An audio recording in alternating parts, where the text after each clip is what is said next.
up on this Monday edition of Newsline at noon, the country's rail union is mulling over a proposal to end the 22-day strike in return for setting up a new parliamentary committee that guarantees the prevention of the rail operators' privatization.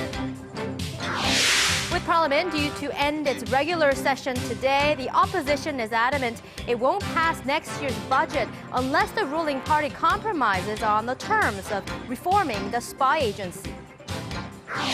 Plus, just weeks ahead of the Winter Olympics in Sochi, a suspected Islamist suicide bomber attacks a train station in the southern Russian city of Volgograd, killing at least 16 people. These stories and more on Newsline at noon.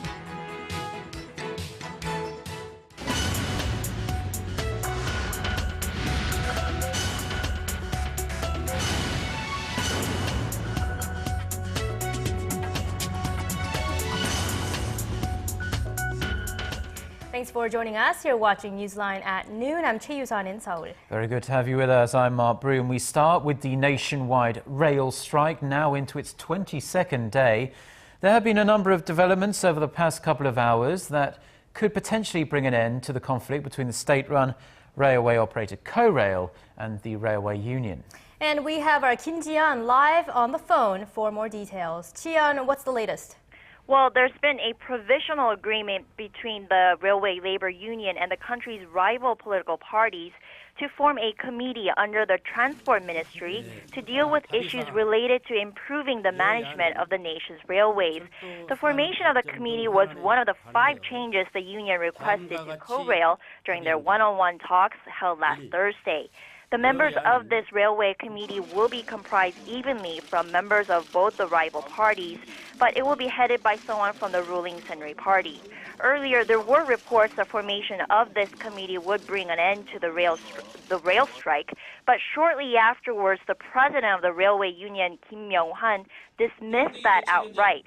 Instead, he said the union would release its formal stance after the General Assembly of the rival parties, which ends today, and which would be sometime during this afternoon. And some union members are being, the police are looking for them essentially. So what's going to happen to the union members that are wanted by the local authorities? Well, Mark Yusan, despite this new development, the police says there's no change in regards to their charges against these union members. This comes as the police issued arrest warrants for 6 more union members on Monday, bringing the total number wanted by the police to 31. 2 union members are currently in detention, and 1 union member is being questioned after being taken into police custody. Mark, Yusan? So despite this development, the rail strike rumbles on. How is Korail coping with the situation, especially with the busy Lunar New Year holiday coming up? Korail is saying that tickets for the Lunar New Year holiday will go on sale as originally planned on January 7th. Regular passenger train services such as the Saemaul and Mugunga are expected to drop to around 62% of normal levels from Monday. Freight train services will be running at around 56% of regular levels. The government and Korail have vowed to come up with ways to mitigate the impact of the strike on railway operations. Korail has hired 147 locomotive engineers out of the 660 new employees it said it would hire to keep things running as smoothly as possible. And as of Monday morning, around 2,470 people, around 28% of union members have returned to their posts, according to Korail. And this comes after Korail issued an ultimatum to the railway union last Friday, demanding striking workers return to work. But the return rate for locomotive engineers was nearly 5%, one of the lowest rate out of all the positions. And it looks like at the current time, it looks almost certain that some of the thousands of people who usually take the train east to watch the first sunrise of the new year will be unable to find a seat. Back to you guys. Well, thank you very much for your very comprehensive report there, Ji-yeon. That was our Kim Ji-yeon reporting on the railway strike, which is now into day 22. And hopefully there is a tentative resolution in the works there. Now, in other news, Korea's ruling and opposition parties are finding it extremely difficult to reach a compromise on a bill to reform the nation's scandal-ridden spy agency. The holdup means lawmakers may struggle to pass the 2014 budget bill before the end of this year. Our Oh Jin-ju has the details. Despite marathon talks between the floor leaders of the rival parties over the weekend, the ruling and opposition parties failed to reach an agreement on the bill to reform the nation's spy agency. As the two sides are still divided on key issues, it seems the reform bill for the National Intelligence Service, along with the budget proposal for next year, won't win parliamentary approval within this year. So concerns are rising that the National Assembly will have to draw up an unprecedented provisional budget, as the main opposition Democratic Party has hinted that it will not support the 2014 budget proposal if the ruling Centre Party rejects its demands on the NIS reform bill. Then what issues remain? The DP wants the bill to include a legal clause that bans an NIS information officer from having regular access to government offices. DP leader Kim Han-gil emphasized the party will not accept the bill unless their requests are met and will fight to attain their demands. As the leader of the Democratic Party, I make it clear that our party will never be dragged along by what the Centre Party wants. The Centre Party has turned down the DP's request, saying the two sides have already made a tentative agreement to include a provision that bans an NIS information officer from illegally gathering intelligence. In particular, the ruling party criticized the DP for trying to link the passage of the budget proposal with the NIS reform bill. The DP is saying that if you don't give us this, we won't give you that. This kind of a strategy is not how a normal political party should behave. Although the floor leaders of the two parties resumed their talks Monday morning, it remains unclear as to whether the two sides can actually come to an agreement on the sticking points. Oh Jin-ju, Arirang News. Wall Street kept setting records, but the Korean stock market performed poorly this year. Our Yoo gives us the scorecard for the Seoul Bourse. The Korea Composite Stock Price Index fell slightly this year by about 1.5%. The fall was largely because of poor performance by Samsung Electronics, which accounts for about a fifth of the Seoul Bourse's total market capitalization. The tech giant saw its stock price fall by about 7.5% this year. Share analysts say although Samsung Electronics have reported record profits and sales this year, foreign investors started selling the stocks in June, when worse-than-expected smartphone sales called into question the company's future. Experts attribute the share market fall to poor results by many struggling domestic companies, particularly in the construction and shipping industries. A Daeshin Securities report highlights Naver Corporation, Korea's biggest search portal operator, as this year's star player on the stock market. Buoyed by a success of its mobile messenger service called Line, the company saw its share value rise by over 100% this year. That pushed up Naver to the 6th most valuable company listed on this whole market, from 14th at the beginning of the year. Foreigners emerged as the most influential investors this year, as many local individual investors fled the market. Mounting household debts also made it difficult for individual investors to invest in shares. The disposable income to household debt ratio is hovering around a high of 140%. Yurian, Arirang News. Korea's current account surplus is set to reach a record high this year. The Bank of Korea says the current account had surpassed the $64 billion mark in the January to November period, far above last year's $48 billion. The central bank adds last month's surplus was at slightly above $6 billion, marking the 22nd month in a row that the nation's current account stayed in the black. Still, the figure was lower than the $7.8 billion recorded in the same month last year, as well as the all-time monthly high of $9.5 billion posted in October of this year. This is mainly because of low performance by the service sector, which logged a deficit in November, which, according to the BOK, is typical for this time of year. Korea and China agreed to seek ways to deal with global uncertainties rising from the economic downturn in emerging countries at their 12th Finance Ministers meeting in Seoul on Monday. during the two sides' first of such meetings since Presidents Park Geun-hye and Xi Jinping took office last year. Korean Finance Minister Hyun Oh-seok and his Chinese counterpart Su Xiaoxi agreed to strengthen cooperation in times of economic uncertainty. Seoul and Beijing also agreed to jointly respond to climate change and increase cooperation on green technology and industry, energy conservation, and environmental protection. President Park Geun-hye has criticized Japanese Prime Minister Shinzo Abe for his recent visit to the controversial Yasukuni Shrine, saying she hopes there won't be any more incidents in the new year that demolish the trust between the two countries. Speaking at a meeting with her top secretaries on Monday morning, she urged the Japanese government to stop opening up old wounds from Japan's colonial rule of Korea. The president said that should Japan continue to exhibit behavior that goes against universal values and standards, it won't receive high marks from other countries even if its economy is doing well. Abe visited the shrine, which honors convicted war criminals, along with the country's war dead, last Thursday, drawing immediate criticism from Japan's regional neighbors.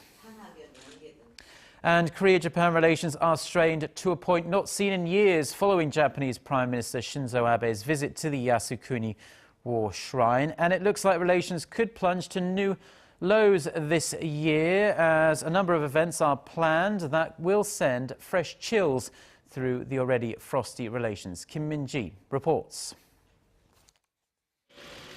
Relations between Seoul and Tokyo are at one of the worst levels of the post-war era following Japanese Prime Minister Shinzo Abe's highly controversial visit last week to the Yasukuni War Shrine.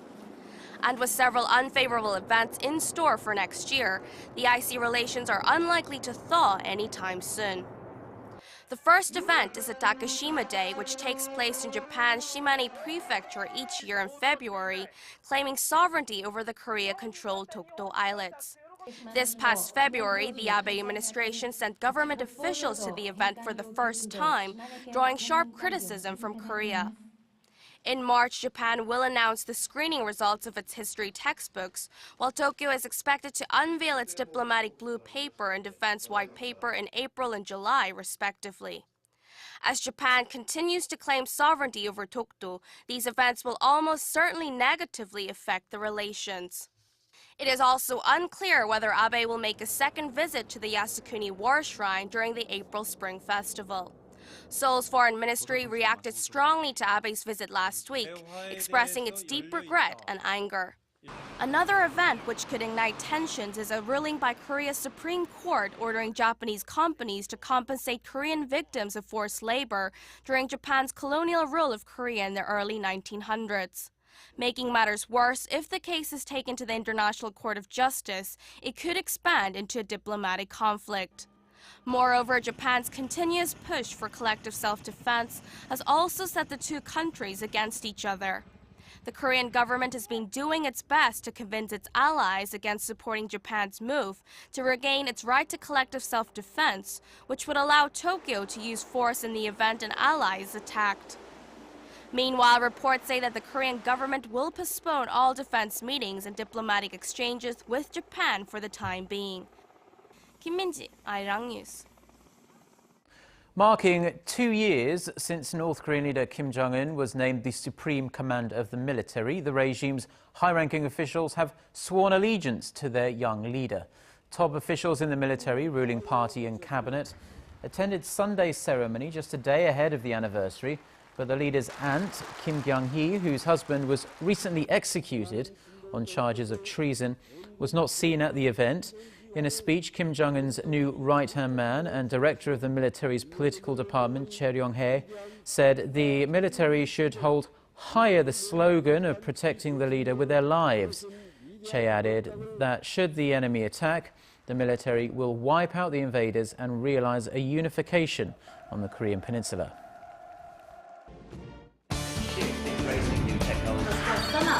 For your fill of Korean and international news. Join Chae Yu-sun and Mark Broom every weekday at lunchtime. Newsline at noon. Plenary session this Wednesday and vote on the government restructuring bills. At least 16 people have been killed after a suicide bomber detonated explosives at a Russian train station. The latest attack has Russia on edge just weeks before the start of the Winter Olympics in Sochi. Our Song Ji-sun reports. Security has been stepped up at train stations and airports around Russia after a suspected female suicide bomber attacked Volgograd train station on Sunday, killing 16 people and injuring scores more. Russian investigators say the bomber detonated explosives in front of a metal detector just inside the main entrance of the station that was bustling with holiday travelers. According to our information, a female suicide bomber approached the metal detector, saw a policeman there, got nervous, and detonated the bomb. It could have been worse if the bomber passed through into the waiting hall, as the explosion was the equivalent of 10 kilograms of TNT. This is a second such attack in the same city in recent months, following a bus bombing in October that killed 8, including the Islamist attacker. While the bomber's identity has still to be confirmed, and more than one person could have been involved, female suicide bombers known as Black Widows, the family members of dead insurgents, have carried out a number of attacks in nearby Muslim regions conflicting with the Russian administration. Volgograd is only a few hundred kilometers northeast of Sochi, raising security concerns ahead of the Winter Olympics, which kick off in February. Song Ji-sun, Arirang News. Tens of thousands of Ukrainians have once again come together in Kiev as they renew their anti-government protests. Thousands more also marched on President Viktor Yanukovych's official residence outside the capital. The protests, which have waned in recent days, received a fresh boost following an attack on a prominent journalist on Christmas Day. The journalist had accused Yanukovych of corruption over how he paid for his residence. The protest began a few weeks ago after the president's last-minute refusal to sign a trade deal with the European Union. Saudi Arabia will give the Lebanese army $3 billion in aid, the largest grant ever to the country's armed forces. Lebanon's President Michel Suleiman said Saudi Arabia suggested that weapons would be purchased from France and quickly. France has indicated that it is ready to do business with Lebanon. The donation comes as Lebanon's army struggles to deal with internal militant groups, particularly the Shiite Muslim guerrilla and political movement Hezbollah.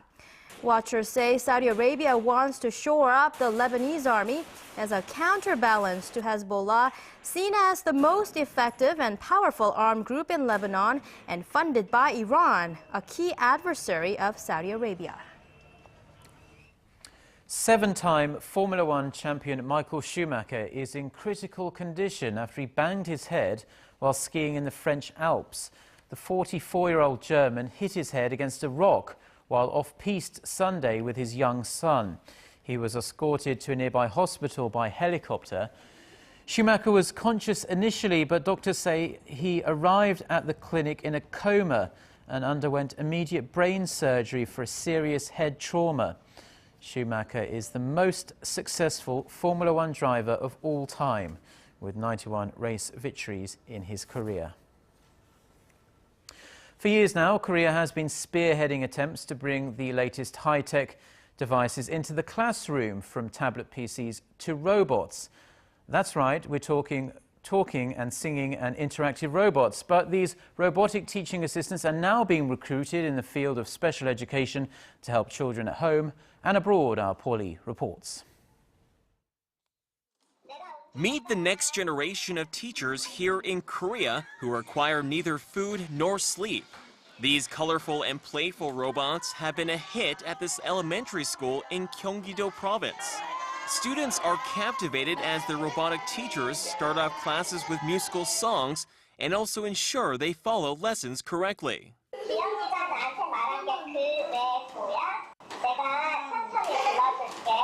It's tremendous progress for the special education class, as kids have quickly grown fond of their new instructors. He listens well and plays together with me. It's been fun studying with Inky. This unique class of robots called Inky was developed by the Korea Institute of Science and Technology. Researchers specifically designed the robots to help young children with learning disabilities, such as autism and ADHD.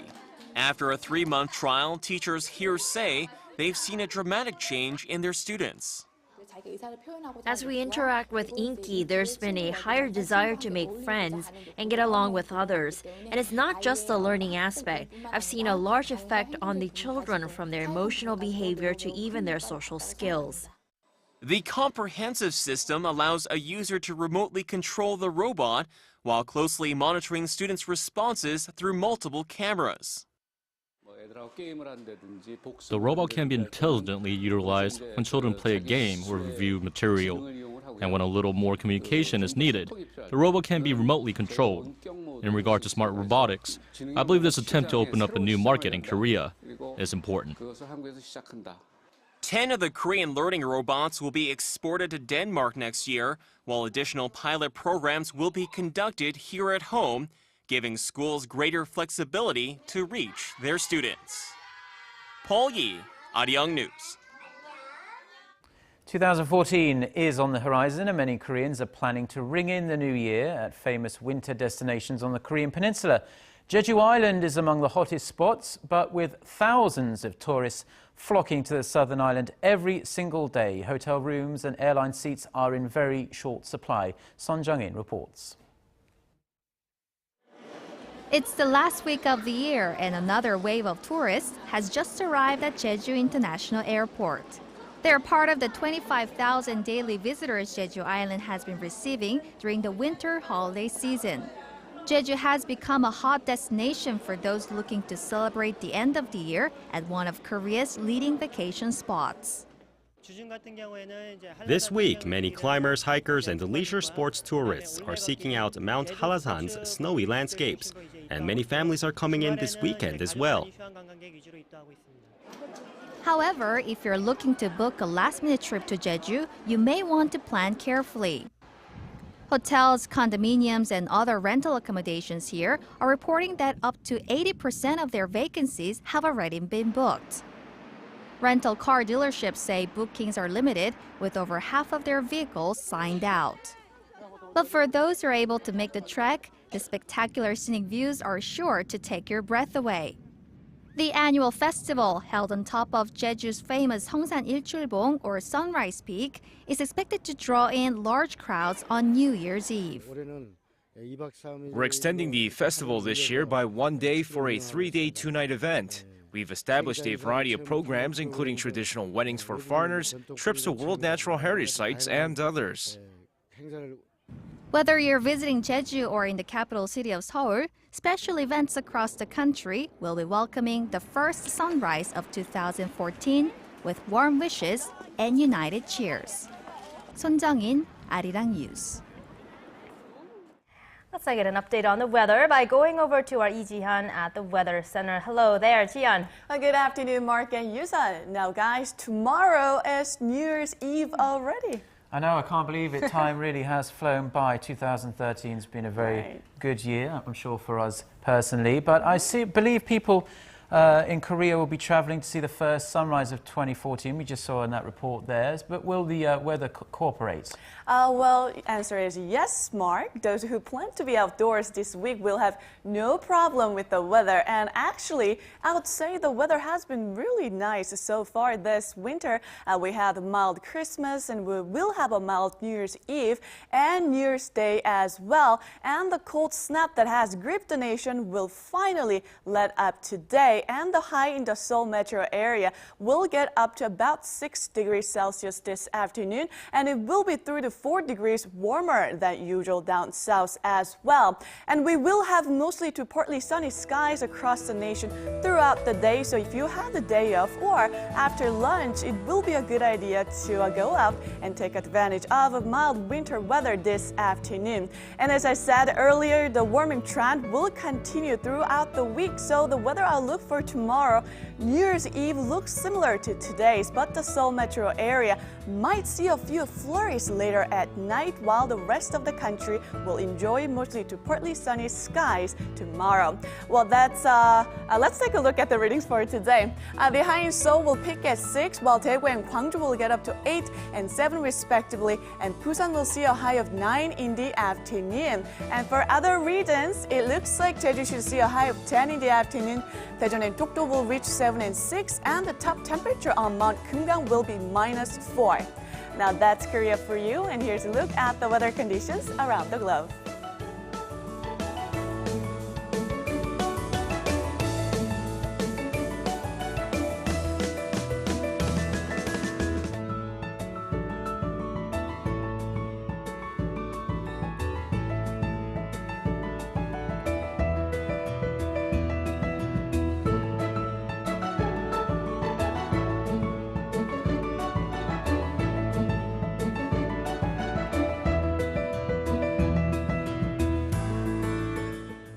That's all for me today, and back to Mark and Yusan in the studio. Thank you very much, Gianna, and that does it for this Monday edition of Newsline at Noon. Join us again tomorrow here in Seoul.